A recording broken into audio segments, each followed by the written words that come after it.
guys, welcome back to my channel. My name is Georgia, I'm a knit and crochet designer, and today I'm going to show you the full tutorial on how to make this gorgeous oversized knitted jumper. We're going to get straight into it. So first things first, you do need to know the basics of knitting to be able to do this tutorial. It is very simple, but the skills that you need to know is cast on, bind off, knit stitch, purl stitch, and then there are some decreases as well, which I do show you in detail and slowly. So if you've not done decreases before, it's not a big deal because you should be fine. And then it is seamed at the end, but obviously as well, I am going to show you all the steps. So it's worked flat, which means you can work the whole jumper on straight needles if you want to. I worked everything flat, and then when it got to the neckline, I worked in the round and picked up stitches around the neck. And for that, you can use circular needles or double pointed needles, but you can, if you don't feel comfortable doing that, work the collar flat as well and then attach it afterwards, which I used to do all the time. And I can put a picture on the screen of the first time I ever made this jumper back in 2018. That is exactly what I did, and I used to do that all the time and it worked fine. And then I learned how to pick up stitches and work in the round, and I just prefer to do that now, but it's completely up to you. There are two sleeve options for this jumper. So I'm wearing the thinner sleeve option. I made this jumper first, which is the brown version. And when I say first, I just mean like since I've been revamping this whole pattern, because I've made loads of these jumpers over the years, but I'm going to be talking about the brown one and this red one. So this is relative to each size, but the brown jumper actually has 4 more inches of width in the arm around. So when you have the arm flat, so like now, the brown jumper has 2 extra inches on either side, if that makes sense. And I'll leave some examples on the screen, but you can see that my sleeve is not as baggy around the top or around the cuff as the brown jumper. And throughout the tutorial, there will be the options to do either of those. So I will be referring to that as we go. But yeah, just so you know, the red version is the thinner sleeve version and the brown jumper is the wider sleeve version. That brings me on nicely to the yarn yardages. So I'll leave on the screen how much yarn approximately you're going to need for whatever size you're going to make. Now obviously the red one, or the thinner sleeve option, uses slightly less yarn than the brown version, so I'll put both on the screen for you. And then you can't obviously decide how many yards of yarn you're going to need if you don't know what size you're going to make, so I'll also leave the size and instructions on the screen for you. The jumper is designed to be oversized, so you don't need to size up to get the oversized look. For example, I'm a 33-inch bust and I made the size small, and you can see how oversized it is on me.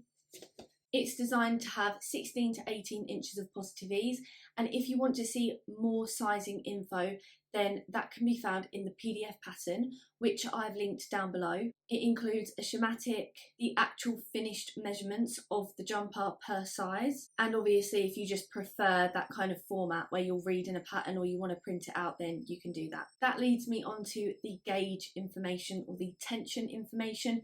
We are going to do a little tension swatch together. I'll leave the gauge on the screen for you.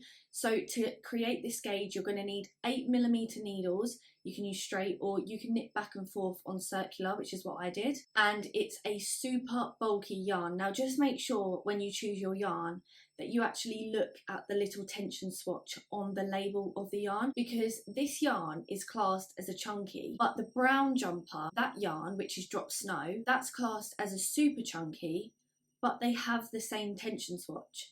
So they are the same, like they're the same thickness, but they're in different categories. So just watch out for that. So this is the Women's Institute Soft and Chunky from Hobbycraft, and the brown is Drop Snow. I'll leave the tension of these yarns on the screen for you now, just so that you can use that to compare to the yarn that you're going to choose. And just make sure as well that you do get your gauge correct, because if you don't, your jumper will not turn out the right size. If you need to, you can use a different size knitting needle to then get the gauge correct if that's what you need. So for example, if I knit tighter than you and you knit more loosely, you'll need to go down a needle size, but we'll figure that out when we do the gauge swatch together. If you do get any questions or you need some clarification at all throughout this tutorial, please feel free to leave a comment down below and I'll do my best to get back to you. Don't forget to tag me on socials so that I can see your works in progresses and your finished items, because I absolutely love seeing what you guys do with the tutorials and the patterns. You can follow me over on Instagram for all the behind the scenes action. I'm constantly posting on my stories, so you can kind of see like more of the process of what actually goes into making a design like this. Subscribe if you don't want to miss any more tutorials from me, and like the video if you do enjoy it and if you find it useful, because it really helps support my channel. But without any more babbling, let's get crafting. So for the tutorial, I'm going to be using Drop Snow. Here's another little look at the label just in case you need to see, and I will leave on the screen the other things you're going to need, even though I have already left it, but just in case you missed it. We're going to start off with the slip knot, and we're going to be doing a gauge swatch together.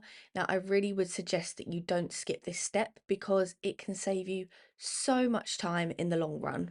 You can work back and forth on circular needles like me, or you can use straight needles, whatever you feel more comfortable with.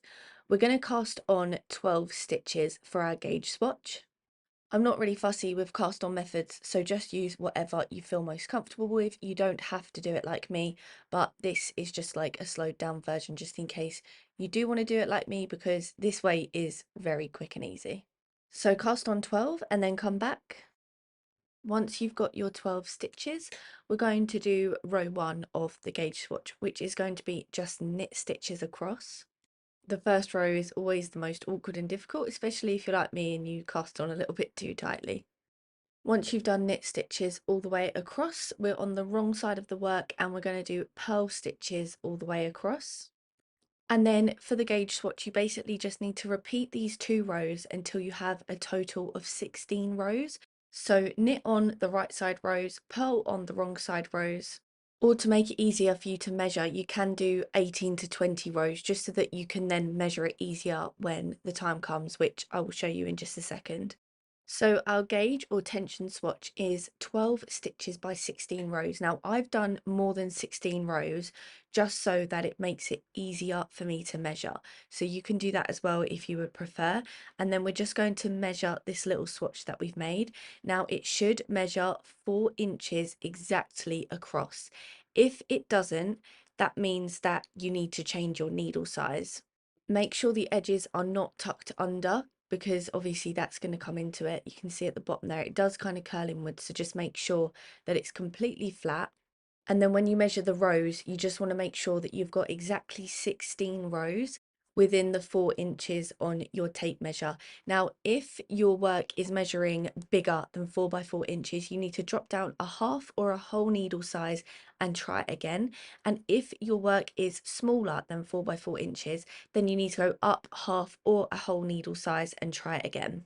If your gauge isn't quite there, I know it can be frustrating to have to do this again. However, if you carry on with the wrong gauge, your jumper just will not turn out the right size or the right measurements. So it really is worth getting it right now so that you can have the best overall outcome in the end. And then once you have got your gauge all correct and you're happy, you can just frog the yarn and we'll be using it again to start the front panel. Okay, so starting again with a slip knot, we're going to do our cast on stitches. So obviously now it's going to be different depending on what size you're making. So I will leave on the screen how many stitches you need to cast on depending on the size you're going to do. Once you've got all your cast on stitches, we're going to get started with the ribbing. We're going to knit the first 2 stitches.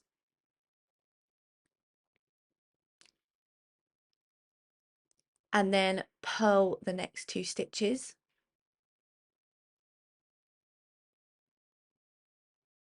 Sorry, it does look awkward, but I just always find the first row really awkward and slow. And then we're going to repeat that across the row. So knit the next 2 stitches. The focus does sort itself out as well, so sorry about that. And then we're going to purl the next 2 stitches and just repeat that across the whole row. So knit 2, purl 2, and repeat that all the way across. Now some sizes are going to finish the row on a knit 2 and some sizes are going to finish the row on a purl 2. So depending on the size you're doing, I'll leave it on the screen, but if you finish on a purl 2, then you just are going to repeat knit 2, purl 2 across every row until you have a total of 12 rows. But if you finish on a knit 2, you will need to start your next row with a purl 2. So you'll do purl 2, knit 2, and then you'll alternate between those 2 rows until you have a total of 12 rows, but I will leave it all on the screen for you. I hope that wasn't too fast, but what you should end up with is something that looks like this. So I've got 12 rows in total, and that's for all sizes, and you should have a 2x2 ribbing. All sizes are now going on to row 13, and this is going to be a right side row. So we're going to just knit across the whole row. And then for row 14, this is a wrong side row. We're going to start off with 2 knit stitches because this gives us that little detail at the edges of the jumper where we do our seaming. So at the sides of the body and under the arm, etc., we do 2 knit stitches, and then we're going to purl across the row until we have 2 stitches left, and then we're going to do 2 more knit stitches. So you can see I've worked my way across it in purls. I have 2 stitches left, and I'm going to do knit stitches for those last 2. What we're then going to do is you're just going to repeat rows 13 and 14, alternating between the 2. So on right side rows, you're going to repeat row 13, which is knit across the row. And then on wrong side rows, you're going to repeat row 14, which is knit 2, purl across until 2 stitches remain, and then knit the last 2. You need to alternate between these 2 rows until your total work, including the ribbon, measures however many inches it says on the screen for your size. And you can see here we're just creating the garter stitch on the edges of our work by doing those 2 knit stitches on either side of the purl rows. So continue with that until your work measures however many inches it says on the screen, and then we'll go on to the shoulder shaping for the front panel. Make sure to finish after completing a wrong side row. So once you've done that, your work should be looking something like this. Now, don't worry if the edges are curling inwards. That is completely normal with stockinette stitch. We're going to bind off some stitches for the neckline. So start off by knitting across however many stitches it says on the screen, and you should be on a right side row. So I've just knit across my stitches there, and now we're going to do bind off stitches. Now before you do any bind off stitches, you actually need to knit 2 more to then bind off. So I've just knit 2 there, and now I'm going to bind off my first stitch. Then we knit 1, bind off the next stitch, and I'll leave on the screen how many stitches you need to bind off in total for your size. And this is just the start of the neck hole. So this is sort of creating the gap where your head will go into the jumper, if that makes sense. Once you've got those bind off stitches, you just need to knit across to the end of the row. Now, on either side of the bind off section, you should have the same amount of stitches. So knit across, and then just make sure that the number of stitches on either side of that bind off section is the same. Your work should be then looking something like this. So we've got the bind of stitches in the middle, and then we're just going to be working on this side for now, and the other stitches can just stay where they are on the needles. So now we have the wrong side facing. We're going to knit the first 2 stitches because we're still knitting the first 2 stitches that are on the edge, and then we're going to purl across until we have 2 stitches remaining. When you just have 2 stitches remaining, we're going to do a decrease stitch, which is a purl 2 together. So insert your right needle into both the stitches that's left on that left needle, and you're just going to purl them together like they're one stitch. So I've just put my needle through both loops, and then we just purl as normal. This has decreased our stitch count by 1. So on this group of stitches that we're currently working on, I'll leave on the screen how many stitches you should have on the needles before we go on to the next row. We've got another decrease, and this time it's a slip slip knit. So you're going to slip the first 2 stitches off of the left needle onto your right needle knitwise. Then insert your left needle into the front of those 2 stitches, and then wrap your yarn around and just knit as normal. And then you'll see both loops come off the needle, and once again we've decreased our stitch count by 1, and then you're just going to knit across the rest of the row, and I'll leave a new stitch count on the screen for you as well. All sizes need to repeat row 1 of the shoulder shaping section once more. So that was just knit 2 and then purl across until 2 stitches are left, and then we purl 2 together. Once again, this will decrease the stitch count by 1 more, which I'll leave on the screen for you.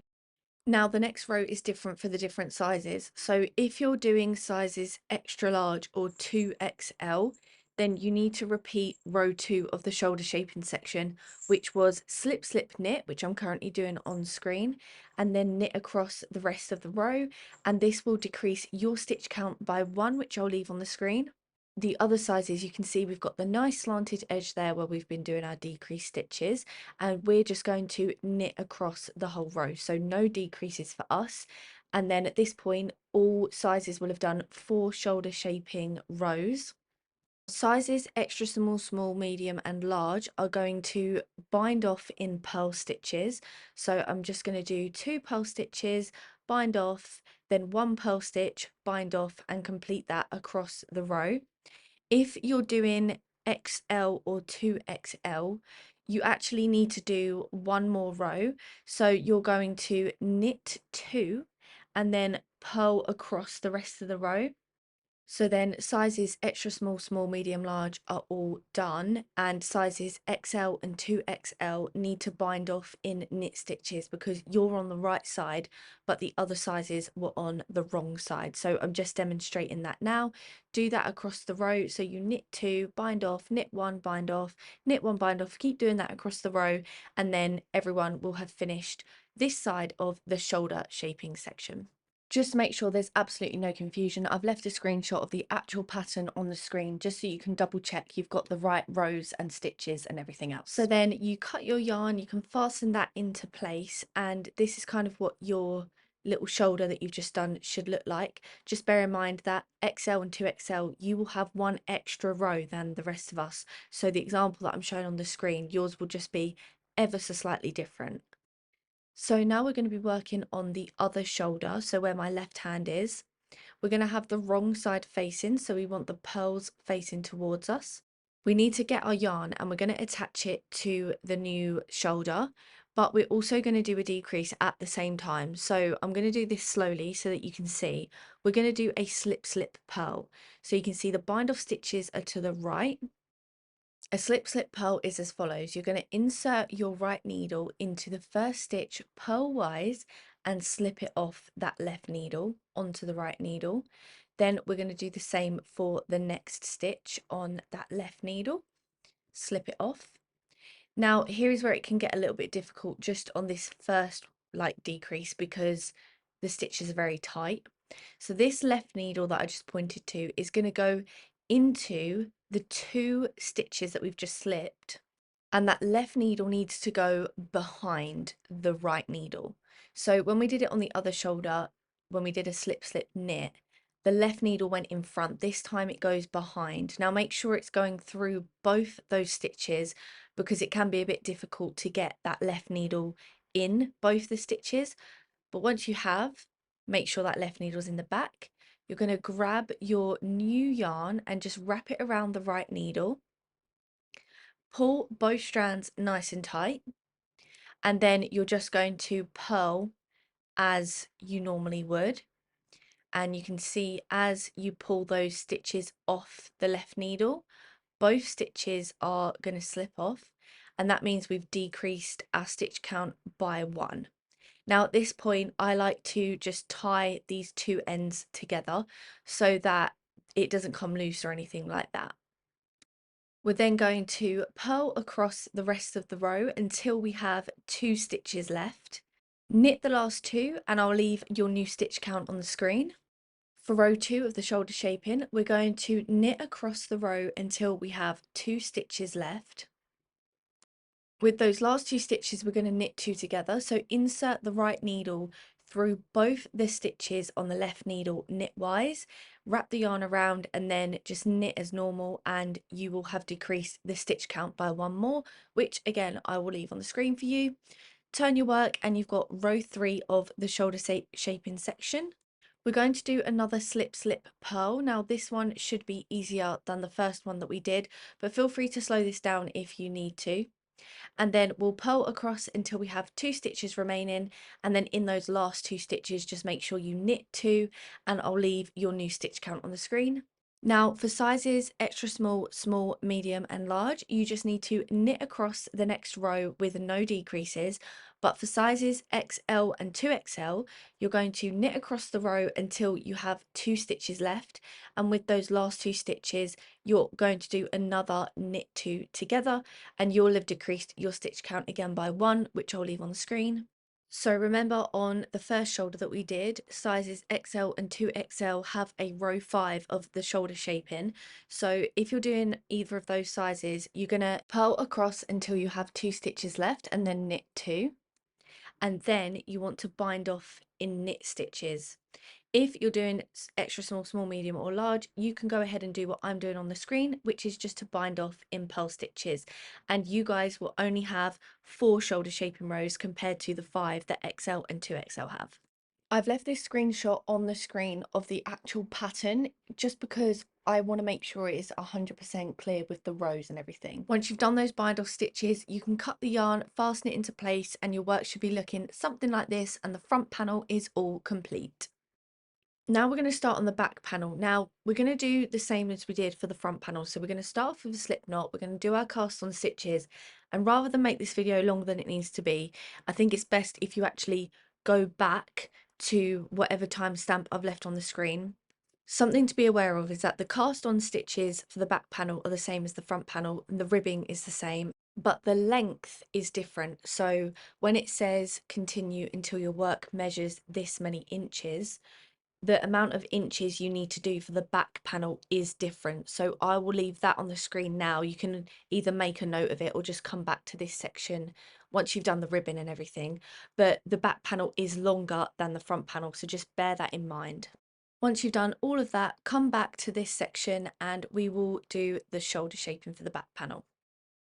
So once your work looks like this, the same as the front panel, just slightly longer, we're going to do the shoulder shaping, so we need to do some bind off stitches in the middle. Start off by knitting across however many stitches it says on the screen, and you want to have just done a wrong side row so that you're now on the right side to do this little section.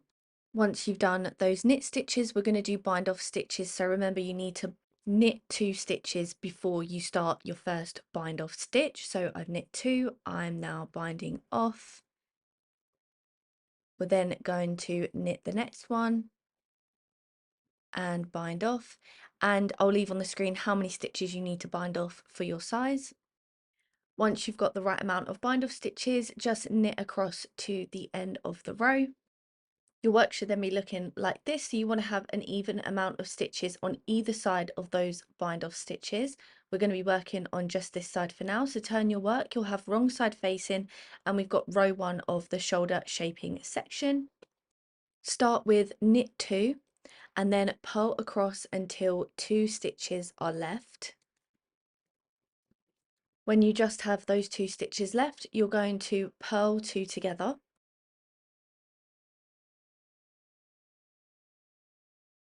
I'll leave your new stitch count for this group of stitches on the screen because you've decreased by 1. Now we're going to do a slip slip knit for row 2 of the shoulder shaping.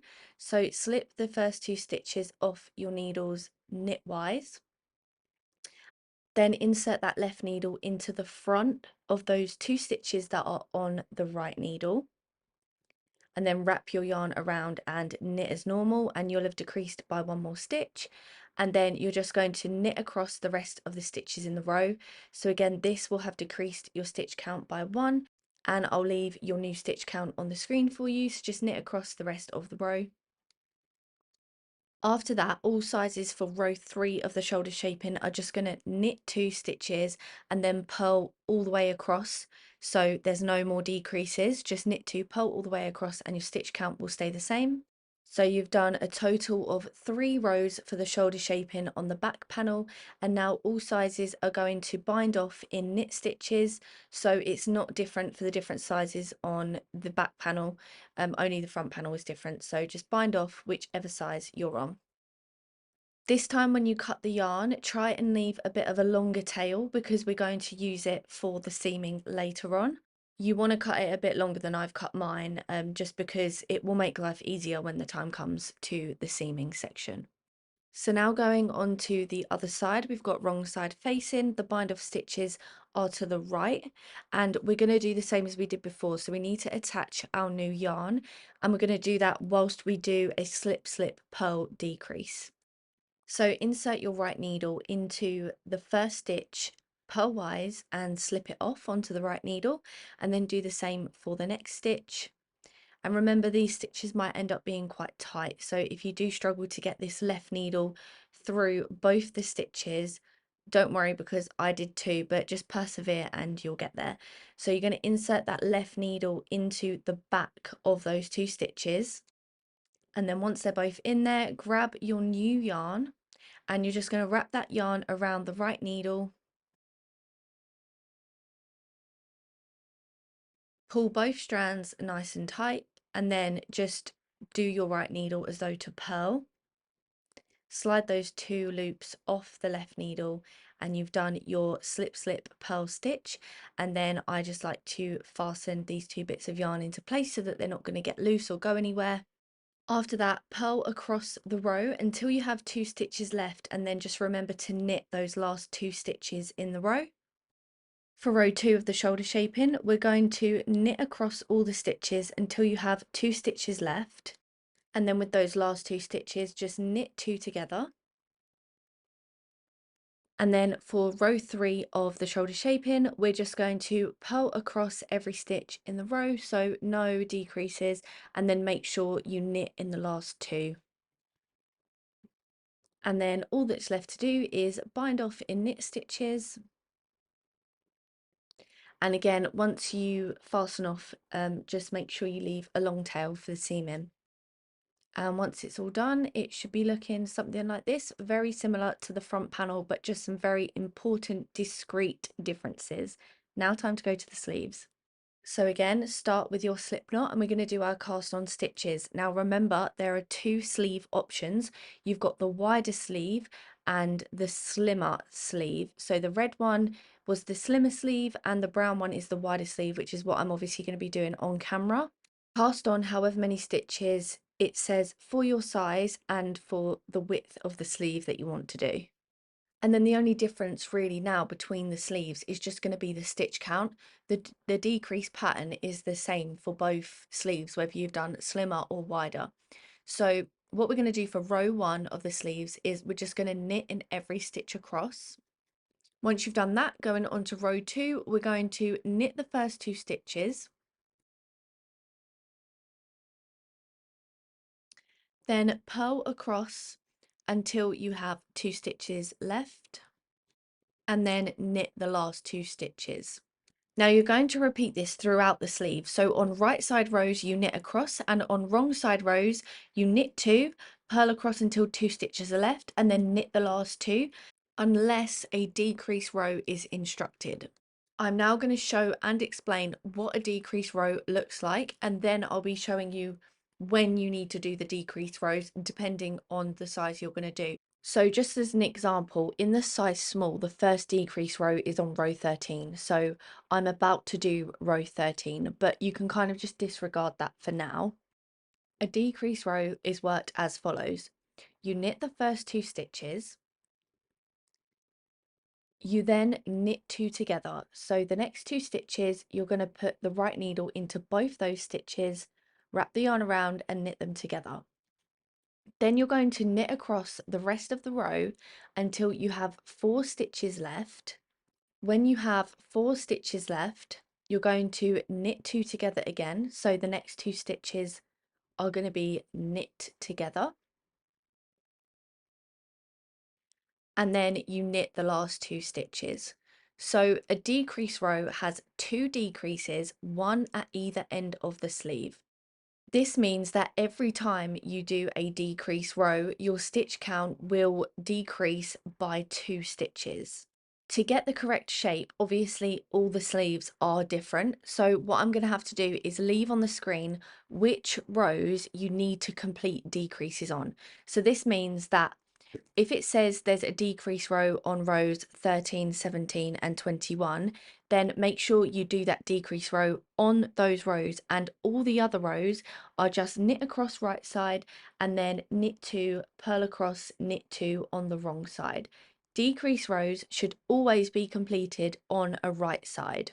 Remember, the stitch count will decrease by 2 every time you do a decrease row, so you can always keep track of how many stitches you have and how many you should have. And then also, it's a good idea to use a stitch marker as you go along to help you count which row you're on, so that every time you need to count your rows, you're not having to just start from row 1. You can kind of, I put a stitch marker on every 10th row just so that I could count where I was more easily.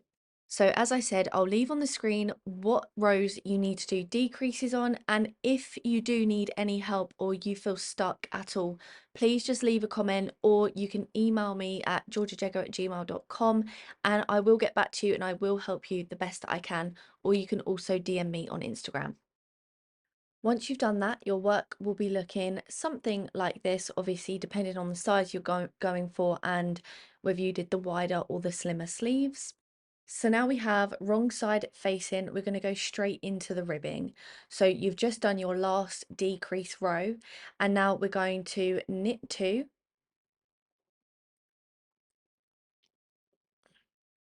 and then purl 2, and you're going to repeat that across the row. Knit 2, purl 2, knit 2, purl 2. Some sizes will finish on a knit 2, some sizes will finish on a purl 2. Then row 2 will depend on which size you're making. So if you're making extra small, medium or XL, row 2 is going to be purl 2, knit 2 and repeat that across the row. And then for sizes small, large and 2XL, row 2 is going to be a repeat of row 1, which is knit 2, purl 2 across the row and repeat. You're then going to alternate between rows 1 and 2 until you have a total of 13 rows for the ribbing, or a total of however many rows it says on the screen for your size for your whole sleeve. So this is roughly what your sleeve should be looking like, obviously depending on the size and whether you've gone for the slimmer or the wider sleeve. You should have the right side facing, and we're just going to bind off in knit stitches once we've got those 13 rows of ribbing. So just the same as we did before, and then once you've bound off all the stitches, you need to leave a really long tail for the seaming at the end. And here is my sleeve all complete. Make sure you do another sleeve the exact same, and I'll leave a timestamp on the screen for you. Now, I know it's exciting because you've nearly finished the project, but please take your time with the seaming portion of this jumper. And it is kind of lengthy and like does require patience. So I would do this when you're in a good mood, not in a bad mood, because you may end up getting frustrated. I'm just going to be completely honest with you. So what you want to do is line up your front and back panel like how I've done. So the right side is facing down towards the floor, the wrong side is facing up towards you. You need the bind off stitches of the shoulder shaping sections to be lined up against each other. So the tops of the shoulders are on the front and the tops of the shoulders on the back are touching each other. We are going to join those bound off stitches together. So we're going to join front and back panel together with the bind off stitches that we did when we did the shoulder shaping. So I've just zoomed in so that you can actually see what I'm going to be doing, but you can see I've lined up the two shoulders and I've got wrong side or purls facing out. I'm going to grab my yarn, ideally use a long tail that you left when you fastened off. And then I'm going to show you the method that I use. You want to get your yarn needle, obviously, and thread the yarn through that. You don't have to use this method if you don't want to. This is just how I do it. So the yarn that I'm using is already attached to the side that's closest to me. So I'm putting my needle into the cornermost stitch of the other panel, the one that's furthest away from me, just to get me started. I'm then pulling that all the way through nice and tight, and you can see that one panel has now joined to the other panel. Now I'm just going to work my way across each stitch, avoiding the cat. So I'll go into the next stitch of the panel that is closest to me. You can see that there. and then in the panel that is furthest away from me, again, I'm going into the next stitch, the next available stitch. And then I'm going to pull that nice and tight. Then again, we're going to go into the next available stitch in the panel that's closest to me, and then in the one that's furthest away from me, pull it all the way through. And so the yarn is going to kind of like loop around the stitches. Now we've got the same amount of stitches on both of the panels for the shoulders, so you should be able to work your way across this evenly. I'm so sorry about my cat. She was really, there was a drawer open near me and she really wanted to get inside the drawer, so I had to keep pushing her away. But you're going to work your way across the shoulder panel, and then once you've got all the way across and you fasten it into place, you'll then obviously have to do it on the other side as well. Now, just so you're aware, this is the method of seaming that I use for all the seaming in this jumper. We won't always be going into specific stitches like this, because when we seam the sides of the jumper, we'll be going into the ends of the rows rather than bind off stitches. But it always is this method, and I always keep the stitches close together so there's not big gaps, because when you wear it sometimes it can then leave holes. So just so you're aware of that, so working your way all the way across, do both shoulders the same, and then just make sure you fasten that yarn into place when you're done. And this is what mine is starting to look like on this side, and then you can see on the other side. Just make sure it's nice and neat, because this is the side that will be on show. Once you've done both shoulders, you will have a neck hole, so you can kind of just try on the jumper and see what you think so far. So once you've done that, if you fold the jumper over at the shoulder seams that we've just done, and you still want to have the wrong side facing out, and you also want to make sure that the bottom hems are lined up. Obviously the front and back panels are different lengths, but you need to make sure that the bottom of the jumper is level, because the different lengths in the front and back panels just equates for the shoulder shaping. And then this is kind of the section that we're going to seam up. So we're going to join the sides of the jumper together, but we need to measure it out first. So depending on what size you're making, and depending on what sleeve you're doing, whether you're doing wider or slimmer, you will need to measure this out. So from the top of the shoulder, you're going to measure down however many inches it says on the screen. Now, ignore what I'm doing, because I ended up changing this, because obviously as I'm designing it, it's kind of trial and error, but this is like the general gist of it. So from the top of the shoulder, measure down, make sure those bottom hems are lined up, and then however many inches it says, you're going to place a stitch marker there, and you want to join the stitch marker to both panels so that both panels are joined together where the stitch marker is. We're then going to seam up this gap, so from the bottom up to the stitch marker. Now you can see I've changed mine, so this is the gap I'm going to be closing up, and then your sleeve will go in the other section that we're leaving open. That's going to be the armhole. Don't worry if the sleeve does look bigger than the armhole, it's supposed to be like that. Once you've done that on both sides of the jumper, we now need to make our sleeves into sleeves, because at the moment they're just flat. So we're just going to close up those edges of the sleeves. You can start at the cuff, because we left a long tail there when we fastened off. My yarn is already attached, so I'm just inserting my needle into the cornermost stitch on the other side where the yarn isn't attached, and then placing it through the other side and pulling all the way through. So the cuff is now joined. And then what we're going to do is take our time and work our way up the sleeve. Make sure that the ribbing lines up as well. I have sped this up, but feel free to slow it down in playback settings if you need to. But like I said at the start, really try and take your time with this and just keep it even throughout. So like as you go, just check your work, make sure that you haven't, done one side of the sleeve more than the other and it looks wonky, because this can really be the difference between a jumper that looks really good and a jumper that looks not so good. Work all the way up to the top and do that for both sleeves. Once you've done all of that, your work will be looking like this. So I've got the main body of the jumper joined, and then I've got my sleeves joined together as well. Sorry if you can hear my cat's bell in the background. So for the sleeve and the main body, you still want the wrong side facing out, and you can line your sleeve up against the body. Now make sure that the seam on the sleeve is at the underside, so that when you wear it, it's going to be under your arm.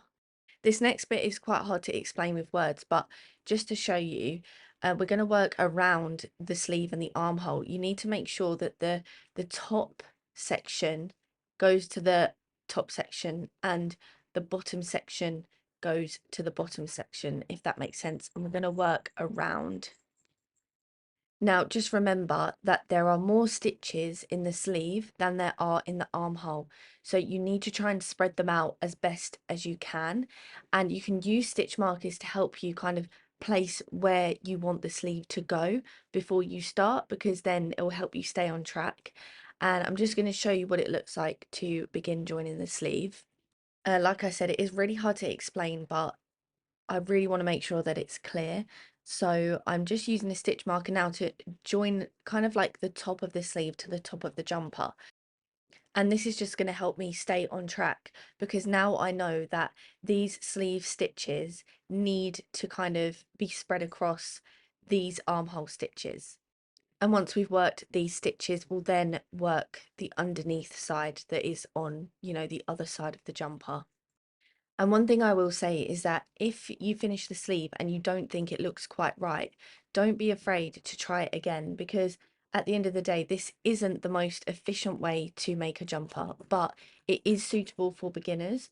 And it also does have a really good finished look if you can get it right. And when I made the red jumper, it didn't look quite right on one sleeve. So I did undo it, take it off, and do it again. And although I didn't want to, because the jumper was like finished, um I'm so glad I did, because now it looks actually good.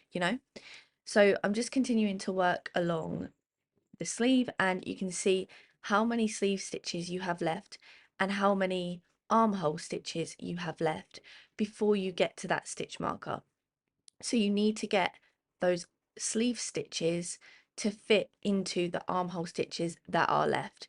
So I kind of try and take like a bigger gap on the sleeve stitches. So you can see I've left like a centimetre at least there. But then when I put the needle through the armhole gap, I'm making it closer together.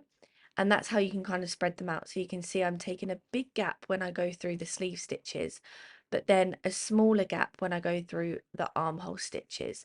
And I really hope that that is clear enough for you. I'm going to let the clip continue playing just in case you need to see any more. But this is what it looks like as it's joined, and you can see I'm closing up that gap now.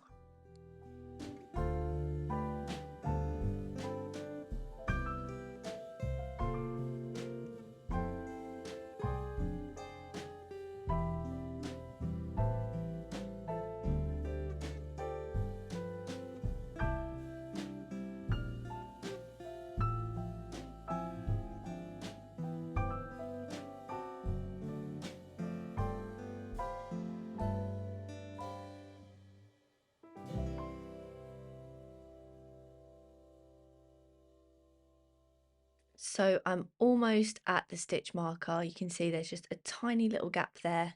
So I've managed to spread out my stitches nice and evenly. Going to take that stitch marker out, do one more stitch into the top of the jumper, and then we're going to flip our work around and do the exact same on the underside of the sleeve. So that's what my work looks like now. We're going to flip the work over, and you can still use a stitch marker if you want to place one in the middle, just to help keep you on track. But now you can see what stitches you've got left to join to the armhole. Again, feel free to use the stitch markers if you need to, but you're going to close up that gap, again spreading out these stitches as evenly as you can to the armhole. And then once you've done that and got back down to the armpit, you can cut the yarn, fasten it into place, and then do the exact same for your other sleeve. And this is what it should be looking like. Time to move on to the collar. Now you can absolutely work the collar flat and then join it to the neckline. So if you're going to do that, when I give the cast on stitches or the pick up stitches for this next section, that's how many stitches you want to cast on. So, and then you'll work back and forth. So I'll explain as we go, but obviously here I'm working on circular needles and I'm picking up stitches. You can also do this on double pointed needles if you would like, but I'm just using my circular needles that I've been using the whole time. So we're going to pick up around however many stitches it says on the screen for your size, and it's kind of like every 3 stitches. So I'll do 3 stitches and then there'll be a gap, and then I'll do another 3 stitches and then there'll be another gap, and you'll see what I mean as we go. So if you're going to work flat, then cast on however many stitches it says you should pick up for your size. And if you've never picked up stitches before, honestly, if you've got circular needles, then it's actually not as hard as you might think. And maybe being able to watch me do it might make it less intimidating for you. So you can see I've done 3 stitches already, and now I've just skipped the next one, and I'm now going to do another 3. So you literally just insert one needle into the stitch, wrap the yarn around, and then you kind of knit it and it will bring up a loop, and that's 1 stitch picked up. And we're going to continue doing that around the neckline until we have a total of however many stitches it said for your size. So obviously you need to try and spread them out as much as possible. With the whole 3 stitches then do a gap scenario, that works for the size small. With the other sizes, just obviously still check your work as you go. So when you get, a quarter of the way round or half the way round, check how many stitches you have and whether, it's going to be compatible with how many stitches you have left, because they still need to be spread out evenly. So if the whole 3 groups of 3 doesn't work with you, then that's fine. You don't have to do that. It's just kind of like a little tip to help you spread them out. As you work your way around, obviously on this section, we're going to be working into the ends of the rows rather than the actual stitches themselves, but the concept is the same. Just be careful for holes, because some of the stitches are quite loose in this section, and if you just put your needle straight through quite a big hole, then you will be able to see said hole when you're wearing your jumper. So sometimes you can just find like another loop to put your needle through just to help the stitch be tighter. um, I will probably be coming up to an example of this in just a moment, so if you're not sure what I mean, then you will be able to see. I really do hope as well that this isn't too long-winded, but a lot of people said to me, the tutorials are great for beginners and the PDF patterns are better for those who don't need the visual help. So that's why I'm just trying to be as thorough as I can, because I feel like if you're watching the tutorial, that's because you're not 100% confident. So you'll be able to see here now, I've got a bit of a gap there because that stitch is just kind of loose. And so that hole will be seen when we wear the jumper if I was to leave it like that. So I'm actually just going to skip over that and go into the next stitch. And then I can just kind of make sure that my stitches are spread out, and kind of account for that as I continue on. Once you've gone all the way around and you've got the correct amount of stitches, come back and we'll actually work the collar. If you are working flat, don't worry, I haven't forgotten about you.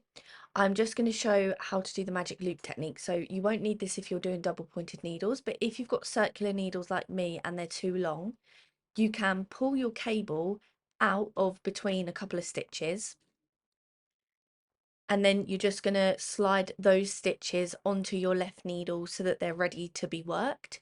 And then I'm just pulling the rest of the cable and sliding my right needle onto the other stitches so that I can just kind of work as normal. So you can see the cable is sticking out to the left. We also need to place a stitch marker to mark the start/end of the round. So you can see I've got my cable there. So then we'll just work the stitches on the left needle and then we'll pull the cable out in another section, if that makes sense. Before I continue as well, I'm just going to tie my 2 loose ends together, so my working yarn and then the tail that I started off with, just so that the stitches don't become loose or go anywhere. And then I've got a stitch marker, which I'm just using a hairband. So you just want to place that on your right needle to mark the start of the round.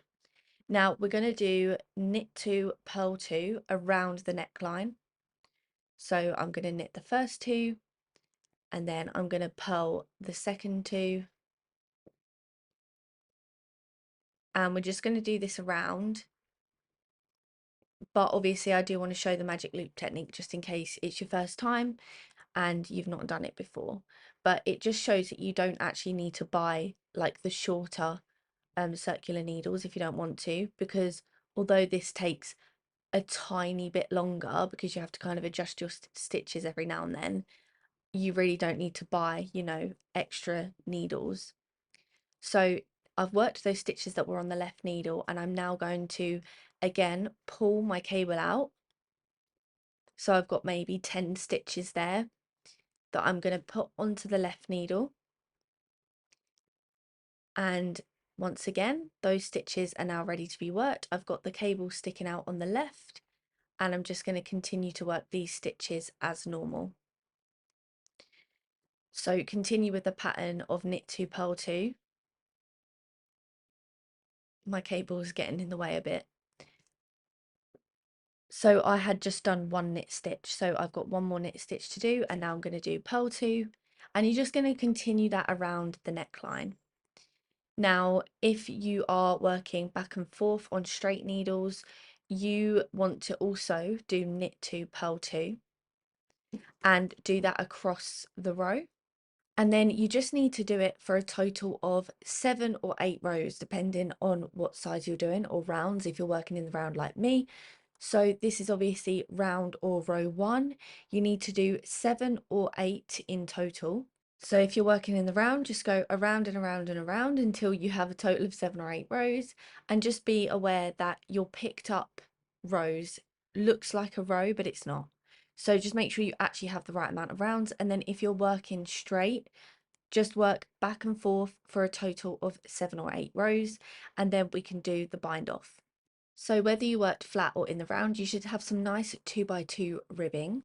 Now for the bind off, I just bound off in knit stitches. If you're going to do this, you want to do these knit stitches loosely so that you can definitely get the jumper over your head.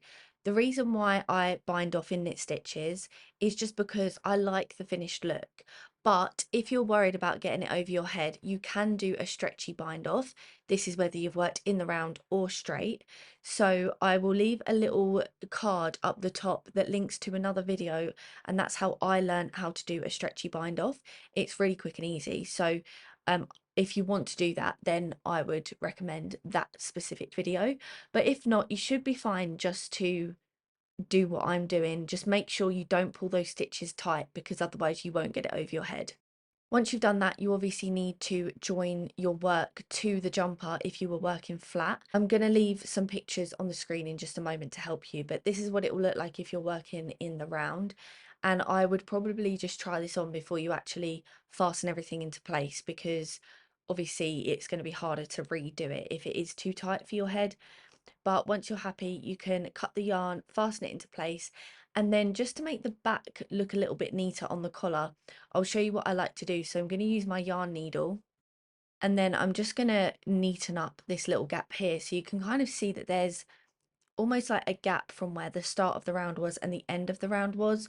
So I'm literally just going to insert my needle into this stitch here, and that's just going to pull everything closer together and just make it look a lot neater. And then I'm just going to go through once more just to make sure that that's all fastened into place.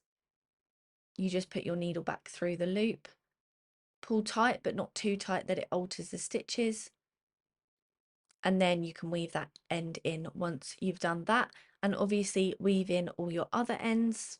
If you worked flat, then with your collar, you need to make it into a loop. So join the two shortest edges together, like how I've shown you on the screen.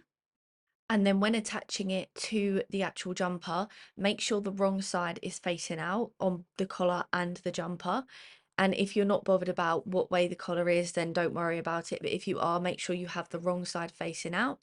And then you literally just need to, kind of like how we did the sleeves, attach the collar to the neck hole. Take your time with it, and you also want to make sure that the bind off edge is the edge that will actually be around your neck. So you're attaching the cast on edge of the collar to the neck hole. And then once you're done, it should look something like this. And that is it, guys. Absolutely well done. Give yourself a big pat on the back. I'm so proud of you if you did finish this jumper. If this is like your first garment, then you should be so proud of yourself. Don't forget to tag me in your makes, subscribe so you don't miss any more tutorials, and like the video if you did find it useful. You can follow me on Instagram for more behind the scenes content. But that's it from me. Enjoy the rest of your day or night whenever you're watching this. Bye. And thank you for being here.